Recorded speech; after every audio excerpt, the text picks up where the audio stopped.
Brazil সমর্থকদের জন্য এ যেন এক বড় দুঃসংবাদ। বিশ্বকাপের শুরুতেই ধাক্কা খাওয়া সেলেসাওরা এবার আরও বড় সমস্যায় পড়েছে। দলের সবচেয়ে বড় তারকা নেইমার জুনিয়রকে নিয়ে আশঙ্কার খবর এসেছে। নেইমারকে নিয়ে সর্বশেষ তথ্য টেনশনে ফেলে দিয়েছে ব্রাজিল ভক্তদের। বিশ্বকাপের প্রথম ম্যাচে মরক্কোর বিপক্ষে নেইমারকে ছাড়াই মাঠে নেমেছিল ব্রাজিল। সেই ম্যাচে জয় তো দূরের কথা, কোনোভাবে হার এড়াতে পেরেছে 5 বারের বিশ্ব চ্যাম্পিয়নরা। ম্যাচের পর থেকে সমর্থকদের একটাই প্রশ্ন ছিল, কবে ফিরবেন নেইমার? কিন্তু উত্তরটা খুব একটা সুখকর নয়। 34 বছর বয়সী মহাতারকা এখনো দলের সঙ্গে মাঠের অনুশীলনে ফিরতে পারেনি। হাইতির বিপক্ষে দ্বিতীয় গ্রুপ ম্যাচের আগে ব্রাজিল দলের অনুশীলন চললেও সেখানে দেখা যায়নি নেইমারকে, বরং তিনি আবারও মেডিকেল পরীক্ষা দিয়েছেন বলে জানা গেছে।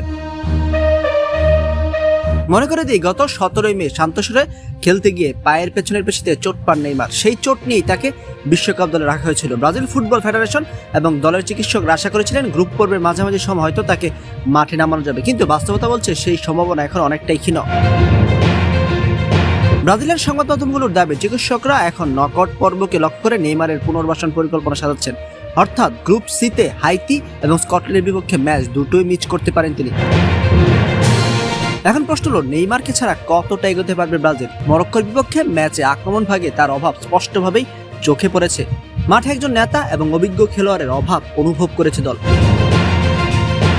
তবে ব্রাজিল সমর্থকদের জন্য আশার খবরও আছে। যদি সবকিছু পরিকল্পনা অনুযায়ী এগিয়ে যায়, তাহলে নকআউট পর্বে নেইমারকে আবারও হলুদ জার্সিতে দেখা যেতে পারে। আর সেটা হলে ব্রাজিলের বিশ্বকাপ স্বপ্ন নতুন করে ডানা মেলবে। এখন দেখার বিষয়, নেইমারকে ছাড়াই ব্রাজিল গ্রুপ পর্বের বাধা পেরোতে পারে কিনা, কারণ নকআউটের টিকিট নিশ্চিত করাই এই মুহূর্তে সেলেসাওদের সবচেয়ে বড় চ্যালেঞ্জ।